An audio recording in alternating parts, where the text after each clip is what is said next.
Hi guys, this is Roxy Mendoza again and welcome back sa ating YouTube channel. So guys, maaga tayong gumising at pupunta tayo sa MMG Hospital para tayo ay magpa-lab test na request ng ating doktor na si Dr. Gonzales. So nandito na tayo guys sa entrance ng MMG Hospital. So it's almost 7 o'clock at tayo yung nag-fasting, hindi tayo kumain para makuhanan tayo ng dugo para ipa-test natin at titingnan natin kung ano-ano nga ba ang tumataas sa atin at kapag tumatanda nga tayo, yan at nagmamanifest ng ating ang mga sakit kung ano-ano. Meron tayong guarantee letter dito na galing sa Calapan City at binigyan tayo ng 1,500 para assistance para makapagpa-lab test. Hindi tayo guys makapag-video dito, tandito tayo sa laboratory at palabas na nga tayo ng MMG guys at the laboratory has been done already.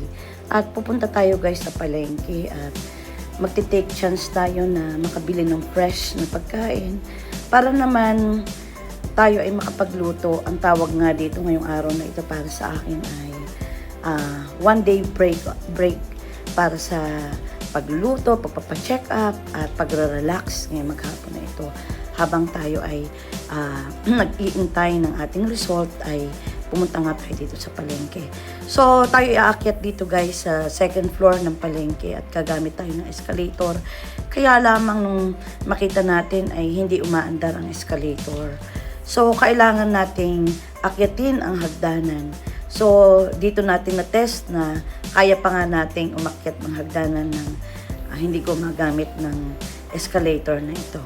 Anyway, guys, tayo ay it's almost 8 o'clock in the morning at alam kong marami tayong mabibili at dito sa pwestong isdaan tayo pupunta at balak natin bumili ng kung anong ating mabibili dahil ng ilang araw na tayo guys na medyo tamilmil o walang ganang kumain. So, ipamper natin ang ating sarili kung ano man ang makita natin dito sa palengke. Kasi medyo matagal-tagal na rin naman tayo hindi nakapangalengke. Ito nga, iba't ibang klase ng isda. Bili tayo nitong ganitong isda, guys, at ating isigang. At tayo humantong dito sa bili ng isang alimango. Medyo nag-crave tayo at matagal-tagal na rin naman tayo hindi kumakain ito. But unfortunately, nakagat ang aking kamay ng sipit ng alimango. Ayan nga, at nagdugo ang sakit-sakit. At dahil tayo nagalit, agad nating niluto ito at ating itong ginawang breakfast pagdating ng bahay. So, hapon na nung tayo ay makabalik dito sa Maria Estrella para magpabook kay Dr. Gonzales kasi ang clinic niya 11 to 2 o'clock. So ito ay 11 o'clock na umalis muna tayo dito at pang number 37 tayo sa kanyang pasyente kasi medyo hapon na nung tayo nakarating dito. Tanghali pala, 11 o'clock nung tayo nagpabook. Dahil 12 o'clock natin makukuha ang result sa MMG ng ating lab result. So, pupunta muna tayo guys sa kay Edna, idalhin natin ang honey. So, samahan niyo ako guys. Kuya, pasakay bayan. Sa ano lang, sa may plaza lang. Ayain na, masakay na lang ako din ha. So guys, tayo sasakay ng tricycle at para sa akin ito ang most convenient way at efficient way at mura pa na transportation. At least wala tayong inaabalang tao. At may driver ka pa, nakakatulong pa tayo sa mga tricycle driver. At komportable din naman. So, mula dito hanggang, ito yung sa Maria Estrella General Hospital sa may Tawiran. Sasakay tayo dito tayo sa may tricycle at dumiretso na rin tayo dito sa may Robinson. Pagkatapos na nadala natin ang honey sa may plaza kay Edna. So dito guys, tayo mag-iikot-ikot habang nag-iintay ng oras para tayo ay makatupad sa appointment natin kay Dr. Gonzales. Dahil tayo ay pang number 37 guys. So nakita nga natin ito si Auntie Paz. Ito nga pala ay nakakatuwa din ito, 68 years old na. At nagtatrabaho dun kay Kong Arnan. At talagang napakasipag nitong si Auntie Paz na ito. At bata pa ako, Auntie Paz na ang tawag ko. Ay di ngayon ay ako iikot din eh. At titignan ko kung makakalimutan. So around 3:30 na nung bumalik tayo dito kay Dr. Gonzales sa Maria Estrella General Hospital. At ilang tao na lang ang nandoon sa ospital at almost 4:30 na ito at ako'y medyo inip na. 1 hour na ako nakaupo dito at nakita kong ubos ng pasyente. Mga 4 na lamang ang natira dito at I assumed na pang number 37 ako na yata ang pinakahuli dito sa natitirang pasyente. So, ito nga at excited na ako. Anyway, natapos na ang check-up ko kay Dr. Gonzales at nabigyan na niya ako ng prescription at kung ano-ano pang advice. So, tayo pumunta dito ngayon, gabi na, dito sa may Kapitolyo, sa Plaza del Gobernador.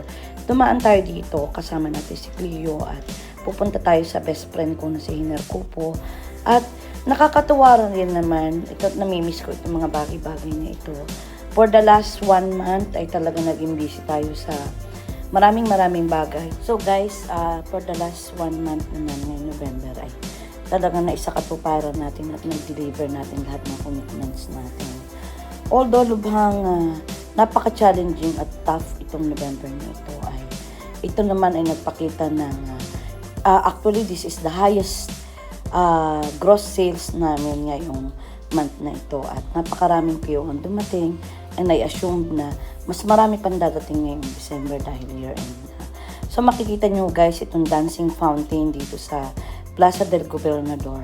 Thumbs up sa aming governor at napakaganda ng creation na ginawa nilang ito at ito'y pasyalan. At lalong-lalo ngayong December talaga mailaw ang kapaligiran.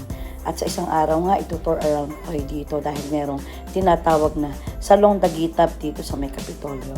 So, hindi ko ito actually pinapansin sa tuwing dadaan ako dito pero ngayong December, talagang much appreciated ito.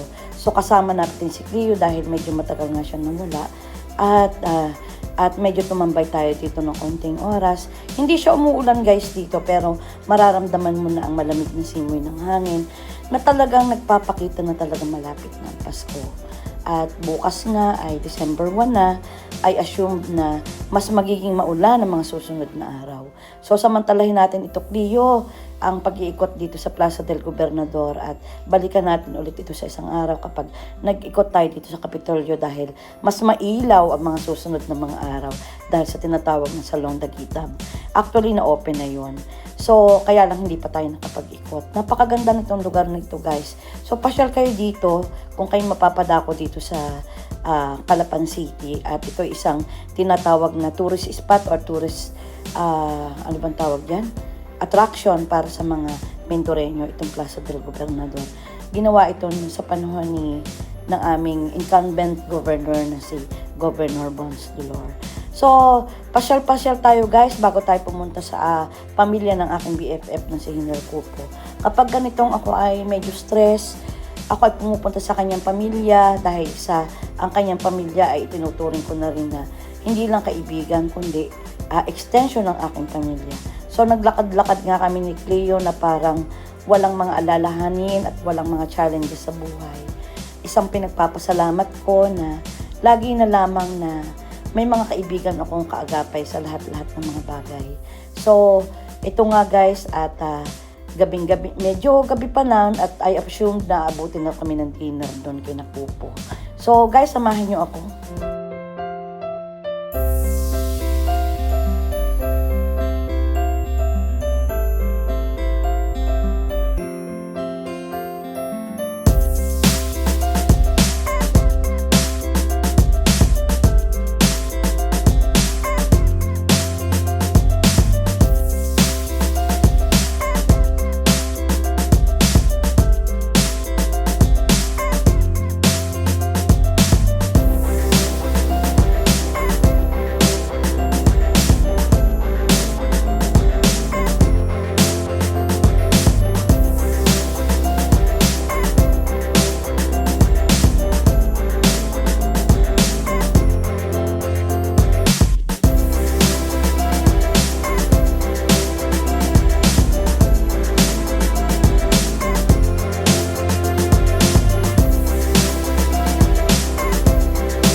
And this is another baby. And there's Another baby girl there. Very silent. And that is Shin Shin, the great majorette, and Barbie's there. Yes, o diba? Ay naku, labas ng shoulder bag. Sorry naman dyan. Okay. Anyway, nandito tayo guys. Wala si Kupo. Dapat ay tayo nag happy-happy. Pag tawagin na si Kupo, sabihin mo pumunta dito.